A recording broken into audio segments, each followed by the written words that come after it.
is such a strong connection between the body and the mind. So the mindset that you come at your exercise or your nutrition with, it will impact the results that you get, including how you feel mentally and how your body feels.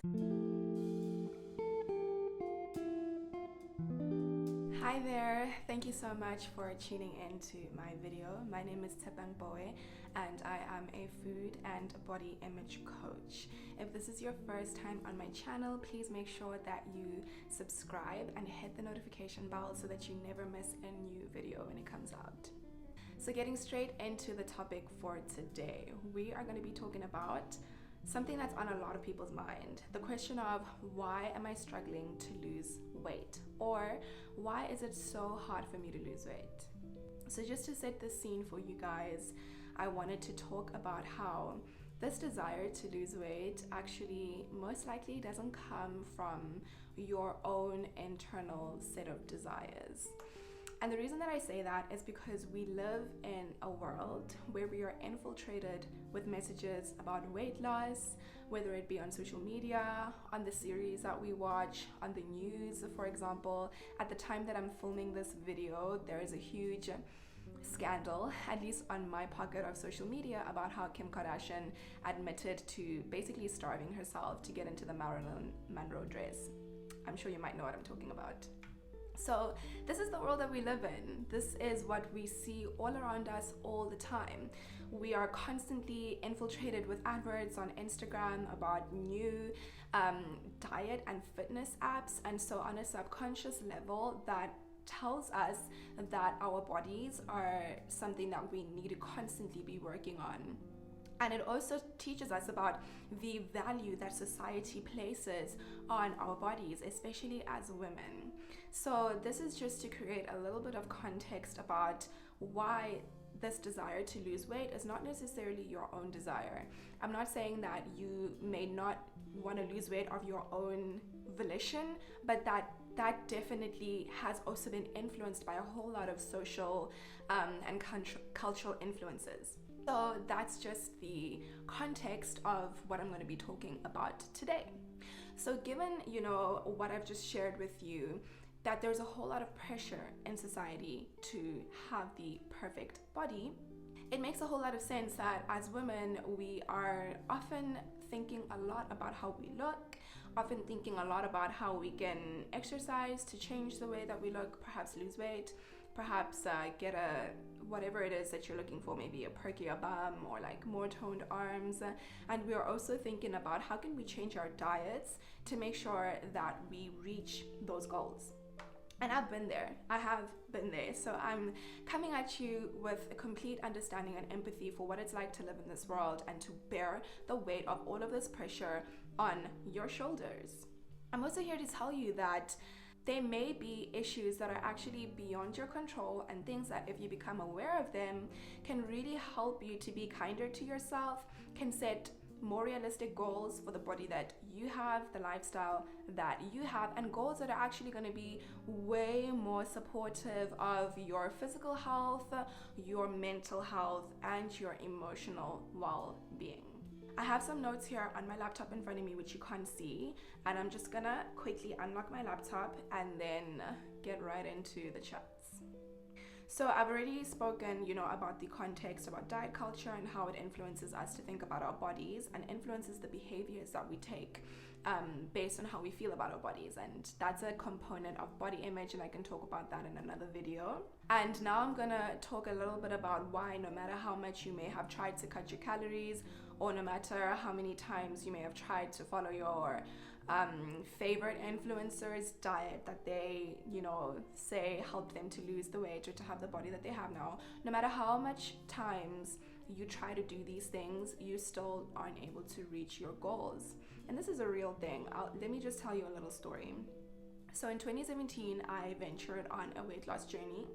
And I was so inspired by Kayla Itzini's, I hope I'm saying her name correctly, and her BBG community online. I was constantly looking at the before and after pictures of the women on her page, right? And so I told myself that, oh my goodness, one day I'm gonna have that amazing after photo where I'm just like so super ripped. Sorry, I just need to close here because my phone is warning me about my battery. Right. One day I'm gonna have that amazing after photo. I'm gonna be ripped. I'm gonna feel amazing. I'm gonna be so strong, awesome, right? So that's what I was aiming towards. But after like a few months of doing the weight loss thing and actually having success in losing weight, I eventually wasn't able to lose any more weight. I was constantly hungry. I had so little energy, and my mind was just so focused on this weight loss goal, but nothing was happening. What I experienced is maybe what some of you who are watching this video have experienced or are currently experiencing, and I now know the answer. I now know the reason why I could not lose any more weight and why it was good for me not to, and I'm going to share that with you right now. But before we get into that, I wanted to talk about why is it difficult for us to sometimes lose weight past a certain point, and also why it is actually damaging for us to try to surpass that certain weight loss plateau. So, as I slightly referenced earlier in the video, there are physical health consequences to pushing our bodies beyond what they are capable of, and there are also mental and emotional health consequences. So from my perspective as a food and body image coach, it's not only important for me to try to help women work through the physical health aspect, but also the mental and emotional health aspect. And when we are basically living our lives for this weight loss goal, to have this perfect body that we maybe saw on social media, and we're working towards it, but we're not seeing the change that we're looking for, it can create a lot of sense of feeling like you're a failure, that no matter how hard you try, you're the problem, you're the reason why it's not working, when in fact, that is not the case. That's the first thing. Secondly, it can create a whole lot of guilt and shame that's related to that feeling of being a failure, right? You can feel guilty that you are the one who's responsible for blocking yourself from reaching your goals. And you can feel a lot of shame about your body, right? Because when we're in that place of trying so hard to change our physical aesthetic, there's a lot that's attached to that. It's not just about how you look, but it's also about how you feel about how you look. It's about the thoughts and the beliefs that you have about how you look. It's not just about your body. So that shame can just come in like a pile of bricks and just make you feel like a terrible person, a failure, like I said. And so as you can see, there are serious mental health consequences, emotional health consequences for things not turning out the way that you think they should be with regards to your body goals, or rather not reaching your body goals. So why are we not really able to surpass a certain point, or maybe like jump over that speed hump when it comes to reaching our body goals? The first thing that I'm going to share with you is body diversity is a real thing. So when you are finding your body inspo on Pinterest, on Instagram, or on YouTube, that person has a different set of genes to you. They have a different like racial background to you, ethnicity. All of these things plug into your specific makeup about how your body was designed to be, the size and the shape that you were designed to have. And diet culture completely makes it seem like it is within our control to 100% influence the way that our bodies look, which completely goes against what I'm saying about body diversity. But body diversity is a thing. Comparing yourself to that body inspo can make you think, and based off of what you've learned from the culture, can make you think that you will also be able to reach that, and then you do all of this work and you're not able to reach that goal, and you're like, what's happening here, right? But it's because most likely you are not made to look like that person or similar to that person. Some people are more easily able to get muscular. Some people are just naturally slimmer. Some people are naturally curvaceous, and we're all made to look different.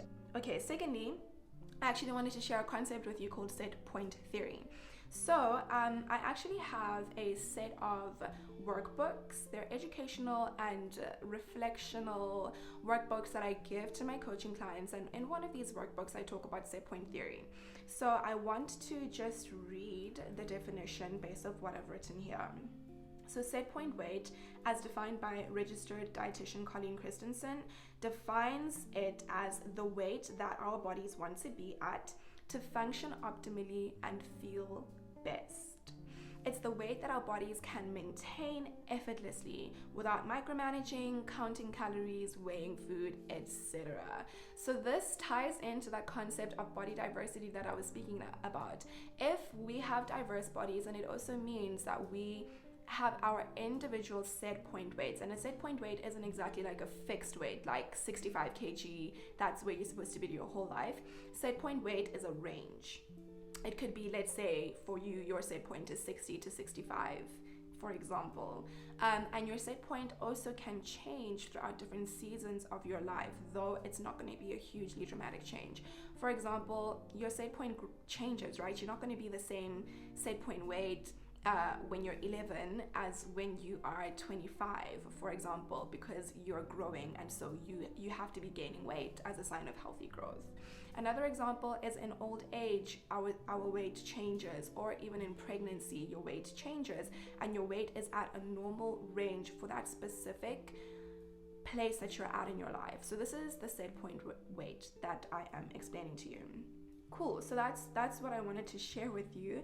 And I actually also did an Instagram post about this a couple of months ago, which was one of the posts on my page that got the most engagement, because I believe it really strikes a chord for people. It talks to what I'm sharing with you today about how we feel this pressure to lose weight, we try and we fail, something's not adding up, right? So I also want to read the post for you. It's a carousel post. It says, maybe the reason you can't lose weight is because you're not meant to. Everybody has a set point weight, the unique weight range that is healthy for their body. Set point theory accounts for body diversity and explains why, no matter how much you exercise or how healthily you eat, you can't reach your body goals. It's a myth that we can manipulate our bodies to look like the prevailing body standard. Each body has its own unique shape and size. At what cost? While through extreme measures one can attain their desired physique, this is unsustainable and comes with really bad health outcomes, like losing your period if you're a female, or compromising your mental health, no matter what your gender is. Respect your body. While our culture may make it difficult to love your body, you can still choose to respect it through basic self-care, like eating enough and pursuing joy. So that was the post, and then I also want to read some of the comments that I got, because I feel like this can kind of make this topic land a bit more, and also just show the general sentiment about how people are feeling about this. So a friend of mine shared a comment and said, "Girl, I haven't learned from anyone recently, but this post was so healing. So I'm just here to say thank you for sharing." And then somebody else commented, "Love that you've been diving into all of these topics." And then another person said, "Love this." Another one said, "Thanks for sharing this powerful message." And then there were also some 2 negative comments, because you know what I mean, it's life, not everybody's going to agree with what you say, and also diet culture is entrenched into so many of our minds. Now that we have discussed the real reason why you may have been struggling to lose weight, let's talk about what you can do instead. So I am a huge advocate of still taking those healthy self-care steps, like taking care of what you're eating, moving your body on a consistent basis, and whatever else it takes for you to feel well mentally, emotionally, physically, and spiritually. The first thing that I'll share is keep on doing those things, but perhaps change the mindset of the reason that you're doing those things. So if you were like trying to eat healthily because you were thinking that that's what's going to help you reach your body goals, perhaps change your mindset to, okay, I'm eating healthily, I'm nourishing myself with nutritious foods, I'm also including foods that I really enjoy in healthy quantities, and I'm feeding myself enough, right? I'm eating enough food, listening to my body, and I'm doing all of this because I respect my body, not because I feel like something is wrong with my body and I need to change my body. And the same thing goes with exercise. A lot of us get into exercising because we want to lose weight or get toned, and so we're coming at it from that place of punishment, self-punishment. I need to burn as many calories, I need to like track my calories on my Fitbit or on my Apple Watch or whatever it is that you use, which is, like I said at the beginning of this video, I have been there, so I'm not like judging anybody if this is where you're at, right? But that mindset is like a self-punishment, self-judgmental mindset instead of a loving, respectful, compassionate approach to taking care of yourself. And also note that there is such a strong connection between the body and the mind. So the mindset that you come at your exercise or your nutrition with, it will impact the results that you get, including how you feel mentally and how your body feels. You might not end a workout feeling extremely energized because your emotions were kind of in a bad place, right? You were thinking about, how can I just push myself as hard as possible so that I definitely can lose as many kgs as I want to lose after X number of weeks. So change your mindset. Keep on doing the things that make you feel good, but just be really conscious about like, how are you approaching that? That's number one. Number two, work on accepting your body. So this message of accepting your body the way that it is so counter-cultural. It is so counter-diet culture, all of the things. But as well, I'm a huge advocate of working on body acceptance. No matter how you feel about your body, no matter what goals you may have for your body, being able to accept where you are right now will allow you to have so much freedom, so much more emotional and mental lightness. And going back to point number one, it will allow you to get into that mindset of approaching your self-care routine from a place of self-respect, self-compassion, instead of self-judgment, self-criticism, or even self-hatred. So try to start working on accepting your body. And if this is something that you feel like you're ready to start working on, I am constantly sharing content on my Instagram page, as well as in my Facebook group, and also on my newsletter. So definitely make sure that you sign up. All of those links are going to be in the description. Thirdly, stop comparing yourself. So if you are scrolling on Instagram and you see somebody in a bikini, or they're showing you their workout routine at the gym, and you feel triggered by that picture or that video, that's a sign for you to, it's a sign basically that tells you that you have some body image work that you need to do. You're most likely comparing yourself to that person in that moment, and you need to work on healing your body image so that you don't feel triggered, and that also you can release the comparison. And all of these things, especially with the body acceptance, is very much tied in to also being able to not compare yourself with other people's bodies, wherever it might be, even in real life. Sometimes we see women in real life and we start hating on the sister because she has what we want. But instead of doing that, we should call ourselves out gently, lovingly, kindly, to stop comparing ourselves and let her be and let yourself be. And then the last thing on not comparing yourself, I mentioned this somewhat at the beginning of the video, but a reason as well that we may constantly be on this chase to have a better body is because we are comparing ourselves, right? And it can happen so unconsciously, where you see somebody's body and it triggers this thought pattern in your mind that has been established and firmly rooted in your neural pathways through repetition. I mean, how many times in a week do you feel triggered to compare yourself and feel like you need to change your body? So you can imagine over all of the years of your life how deeply rooted those neural pathways are in your mind. So like what I'm saying is that urge to change your body that can happen literally like half of a second after you feel triggered by comparison in response to someone's body picture, that happens like unconsciously. So really just like removing yourself as much as you can from spaces where you are going to be triggered to compare, and start doing that body image work, and then you can return to those spaces when you feel like you're in a much healthier place with your body image and you have more body image resilience. So I hope that this topic has really just kind of like answered some questions for you, and that secondly, it will help you to be more compassionate with your body and really just stop putting expectations on your body that your body is like, girl, you're asking for too much, you know? And that it will give you, or start giving you, a roadmap on how can I still take care of myself in a loving and gentle way? How can I take a different approach to having a healthy relationship with my body, one that doesn't revolve around the weight or the size of my body, but rather just appreciation and acceptance for the body that I have right now. So anyway, that is it for today. I just want to share some resources for you.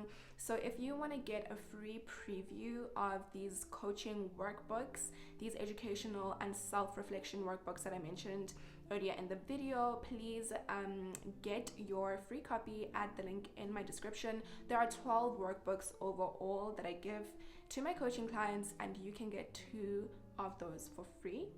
Secondly, if you sign up for those workbooks, you will be added to my newsletter, so you will also be getting weekly emails from me. And also follow me on Instagram just to stay in the loop with everything that I'm doing, all of the content that I share with you guys to help you work through your food and body image issues for a better relationship with food in your body. And yeah, just take your time in that description and really just get familiar with the landscape of the work that I'm doing and how I can help you for free, or maybe even you decide to take up a free 20-minute coaching call with me and we can take it from there. So thank you so much for watching this video and for staying until the end of the video. You are loved and appreciated. So make sure that you subscribe, like, hit the notification bell, and share this video with somebody who you think it would help. So thank you so much, and I'll see you next time.